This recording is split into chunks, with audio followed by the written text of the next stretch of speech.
Collector గారికి వారు వచ్చిన కానుంచి దాదాపుగా ఒక 25 సార్లు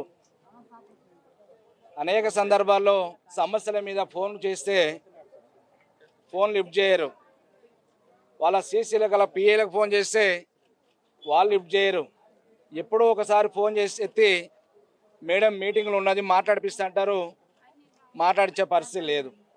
2 సార్లు ఎమ్మెల్యేగా అయినా కూడా ఒక సామాన్య కార్యకర్తలాగా సామాన్య కార్యకర్తల సమస్యల మీద ఎక్కడైతే అన్యాయం జరుగుతుందో అన్యాయాన్ని వివరించడం కోసం ఈరోజు గ్రీవెన్స్ డేకి వచ్చి కలెక్టర్ గారిని కలిస్తే కనీసం మాట్లాడే పద్ధతి కూడా లేకుండా ఏదో మాట్లాడే కాగితాలు తీసుకొని పక్కనేసి నేను ఎంక్వైరీ చేస్తాను తూతూ మంత్రంగా సమాధానం చెప్పే పరిస్థితి దాటవేసే కార్యక్రమం.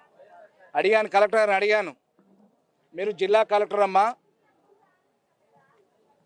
మీరు ఒక బాధ్యత గల హోదాలో ఒక సీట్లో కూర్చున్నారు, మేము ఫోన్ చేసేది నా సొంత సమస్య కాదు, ప్రజా సమస్యల మీద ప్రజల సమస్యల మీద మీకు ఫోన్ చేస్తున్న తప్పితే మీ పర్సనల్ నెంబర్లకు ఫోన్ చేస్తున్నది ప్రజల నెంబర్, అది గవర్నమెంట్ నెంబర్కి ఫోన్ చేస్తున్న ఎందుకు లిఫ్ట్ చేస్తలేరంటే వారి దగ్గర ఆన్సర్ ఉండదు.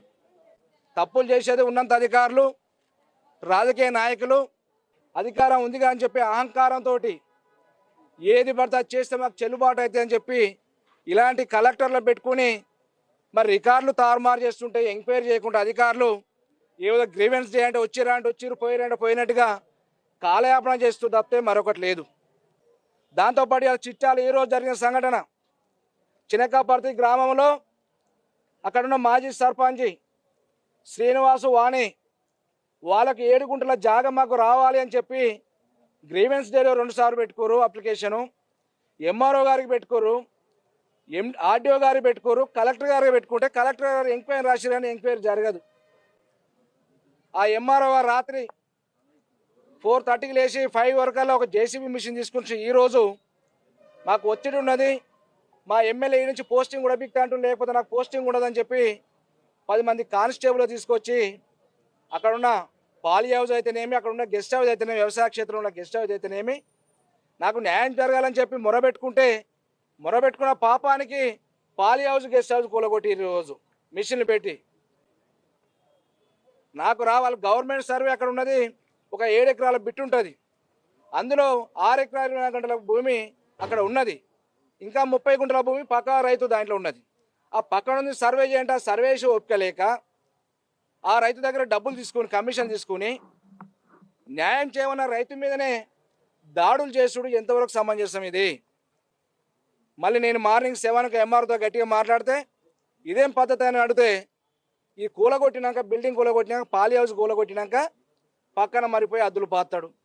మరి ఎంక్వైరీ చేయకుండా కూలగొట్టవలసిన అవసరం ఏమొచ్చింది అంటే రాజకీయ కోణంలో రేపు జరగబోయే ఎన్నికలలో మీ పార్టీ గెలవాలి, బీఆర్ఎస్ పార్టీ నాయకత్వం ఉండకూడదని ఒక ఈర్ష్య జలస్ తోటి ఈ రకమైన కుట్రపూరితమైన దుర్మార్గమైన ఆలోచనతోటి మీరు చేసే కార్యక్రమం కాదని అడుగుతున్నాం. ఈరోజు ఈ రకమైన పద్ధతి మంచిది కాదు. జిల్లా కలెక్టర్ గారు ఎవరు ఫోన్ చేసినా మీరు రెస్పాండ్ కాండి, న్యాయం ఎటువంటి అటు పని చేయండి, అడుగులకు మడుగులు పోవాల్సిన పరిస్థితి లేదు.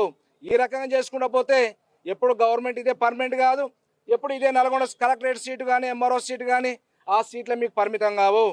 కాలం మారుతుంటుంది, కాలంలో ప్రజలు మారుతుంటారు, ప్రజలు మారినట్టు ప్రజల్లో మార్పు వచ్చినప్పుడు మీలో మార్పు రావాలి.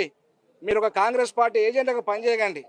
ఇవాళ 20 సార్లు ఫోన్ చేసి ఎత్తకుంటే దాదాపు 5-6 నెలల సంచి చేసి ఎత్తకుంటే ఇవాళ ఒక 2 సార్లు ఎమ్మెల్యే చేసిన వ్యక్తిని గ్రీవెన్స్ డేలో కలిసే పరిస్థితి వచ్చంటే ఈ యొక్క ప్రభుత్వం యొక్క పనితీరు కానీ అధికారుల యొక్క పనితీరు కానీ ఏ రకంగా ఉందని స్పష్టంగా కనపడుతుంది. ఈ దిక్కుమాలిన ప్రభుత్వం ఈ అధికారులు పనిచేస్తుంది.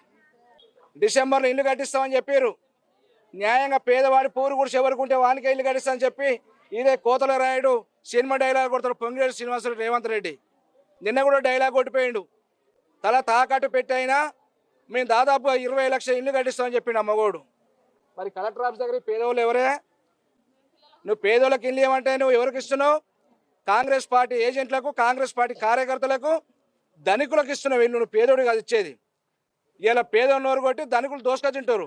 హైడ్రా పేరిట మీరు మీ మంత్రులు ఎట్లా కబ్జాలు పెట్టి భూములను బకాసురులాగా మేస్తారో ఇలా గ్రామాల్లో కూడా నీ పేరు చెప్పుకుని నీ అనుసరణలు చెప్పుకునే ఎమ్మెల్యేలు ఎవరైతే ఉన్నారో ఇలా ఇంటి చుట్టూ కానీ గ్రామాల్లో చిన్న చిన్న పంచాలు ఉన్న ఐడర్లు పీకి రాళ్ళు పీకేసి గిట్ల పంచాలు పెట్టి ఈ రకం విధ్వంసం చూసి రాజకీయం గడపాలి, పబ్బం గడపాలని ప్రయత్నం చేస్తారు. ప్రజలు మీకు కూడా చెప్తున్నా, వాస్తవాలు గమనించాలక్కలారా. మీరు రేపు స్థానిక ఎలక్షన్ కోసం ఈ డ్రామాలు ఆడుతారు, మీటింగ్లు పెట్టి. గ్రామ ఎలక్షన్లకు వచ్చినప్పుడు న్యాయం చెప్పులు పొరగలు పట్టుకుని తరవండి. ఎమ్మెల్యే రాని అధికారులు